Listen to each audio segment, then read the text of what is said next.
Alright, I am back with another smoke alarm video. Now, sorry for the background noise, of course they had to start the lawnmower as soon as I tried recording, but I did do an unboxing video of this, but it went horribly because this thing was just a mess. When I opened it, there was corrosion all over the unit. The battery connectors destroyed on it. The battery was laying inside of the box in like 3 pieces. It was just a really bad take. And I thought this unit would be a lot easier if I just did a review. So anyhow, this is the Sunbeam 4521. This is the Guardian FB1 based Sunbeam.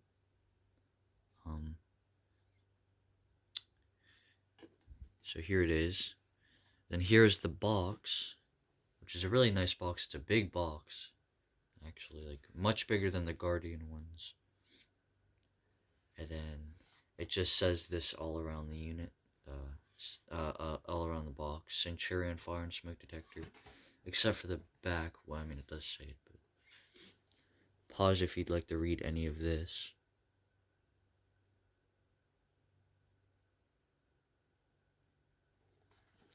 And then this is actually a little bit different than the other boxes I've seen for these. The other boxes I've seen have hinged covers, kind of like the General Electrics. But this one actually has a slide-out box. And if I'm not wrong, the listing actually shows one of the hinged boxes in the pictures. But I could be wrong.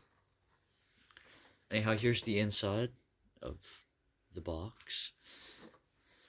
It's got this there. Pause if you want to read any of this.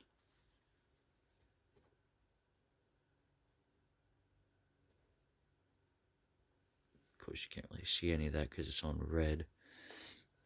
And then this is blank on both sides, and it's got that on this side and the opposite side.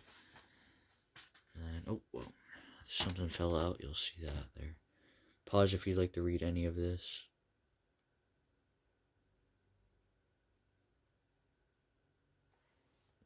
Sunbeam.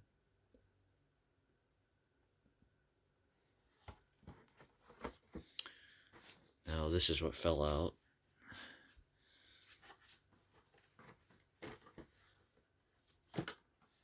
Here's the inside. This is where the mess was.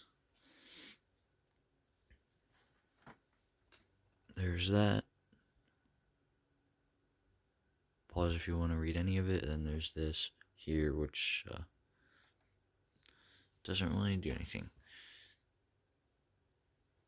So yeah. And then here are anchors and screws. For some reason, they put it in this nice... I don't know if the seller did this or what. I'm guessing it was probably the seller that did this or something, because I don't know why Sunbeam would have had the need to do this. Anyhow, let me put this back in the other part of the box, and then we'll get on to the unit. Alright, so here's the unit in all of its glory. Just a classic Sunbeam design, which I love. This was kind of a grail of mine. And I say kinda because the variant I wanted was the variant with the test button.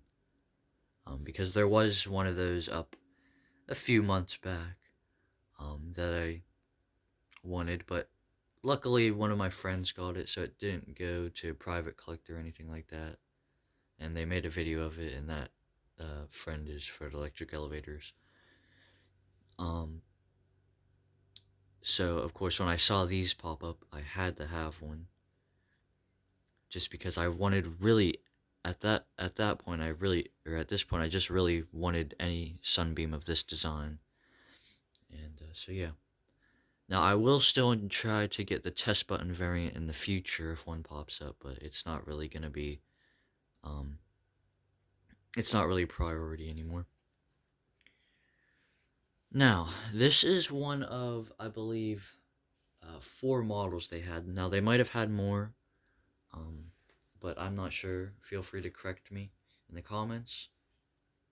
Now, the test button model of this was the 4531. Then they had a probe-based Sunbeam, which is the 945-61, which was Probe 101 based. And then there was also a Firex FB1A based unit, which was the 45-51, which is by far Sunbeam's most popular model, as not only do a lot of collectors have them, but we've also seen them in houses quite often, compared to these Sunbeams. Anyhow, let's flip the unit over. And then here's the bracket, which we'll take off. Now this is actually the FRU2 bracket. I was kind of shocked to see that it used the FRU2 bracket because, well, the FB1 uses its own bracket, that bracket has basically all of this completely filled in, except for I think a few screw holes, or I think you have to manually drill the screw holes. And then just for proof, here's my FRU2. And yeah.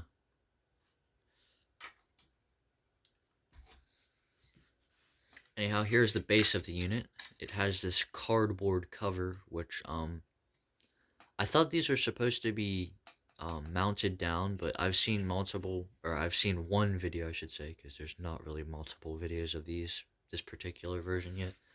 But I've seen one other video where it was also like this, dangling. Although actually, now that I look at it, it does have some points where I think there should be glue because of that there, but I'm not too sure. Now this is where it kind of gets a little messy. I don't know if this is from the seller. I imagine it was, but this is not only bent, which prevents the bracket from fully screwing on. I don't even know how that happened. But also, the worst part, which really sucks, is this. This is the battery terminal, battery connector, and as you can see, the seller really did a number on this. Now, what I'm guessing that happened is that the battery was in here, and for some reason it was connected to this or something, and the seller tried removing the battery and ended up doing this. And I only say that because you can see all the corrosion in there. I think this is fixable. I think it could still work as long as you just keep them close together like that, like when connected. But it's not ideal. So yeah. Then here's the label for the unit, which is upside down, my bad. It is the Sunbeam Residential Fire and Smoke Detector, catalog number 4521, which also happens to be the model number. And then there also is the service number, which is 452A. This unit seems to be from 1977. Although, actually, I'm not sure on that. I know the listing said 76. So, yeah. Now, here it is. I'll put it next to the FRU2 just to show you what the FB1 would look like. Because the FB1 looked exactly like this. It just had the battery flag. And, of course, was battery powered. So, yeah. This is actually quite a bit larger than the FB1s and FRU2s. Now, I don't know if they had an FRU2 based variant. It would be very cool to see if they do. I imagine they probably do because FRU2s were surprisingly a lot more popular than the FB1s. You see them a lot more.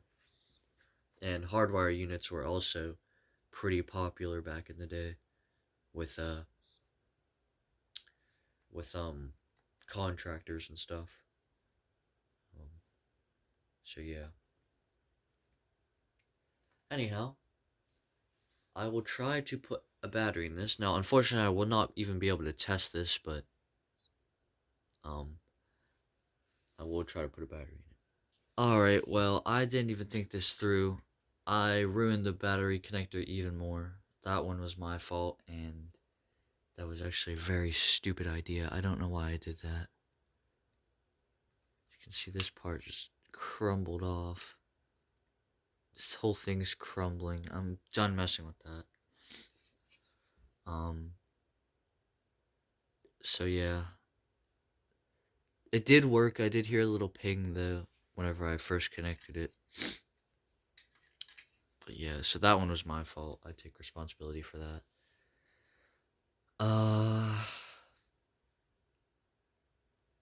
Yeah. So anyhow, that's all I really have to say about this unit. I'm gonna tuck this back down in there where it originally was, even though it should be coming out that end, but I don't know what the seller did. And put the bracket back on, and then we'll read the manual. Alright, here is the manual. Sunbeam fire and smoke detector. Now you can pause if you want to read any of this. Nope. First things first, we're going to get to see the date on this thing. When is this from? There's a postcard. Important mail warranty register card now.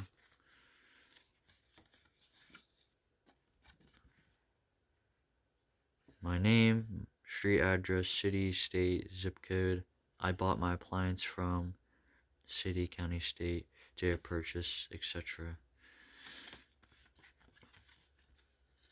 Now let's see when the unit is from.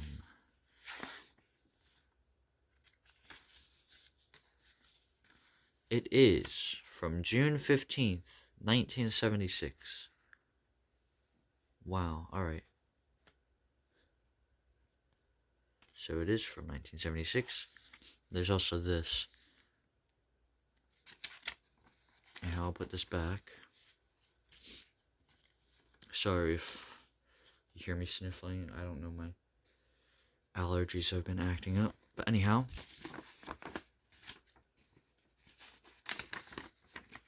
Pause if you want to read any of this, of course.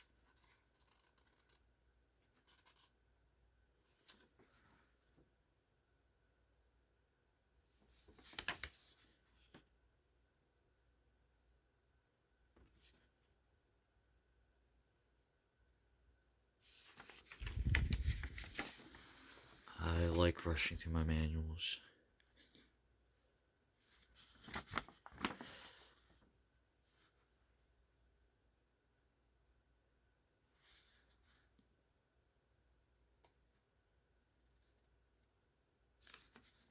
Yeah, that's just a relatively small manual, so that wasn't very hard.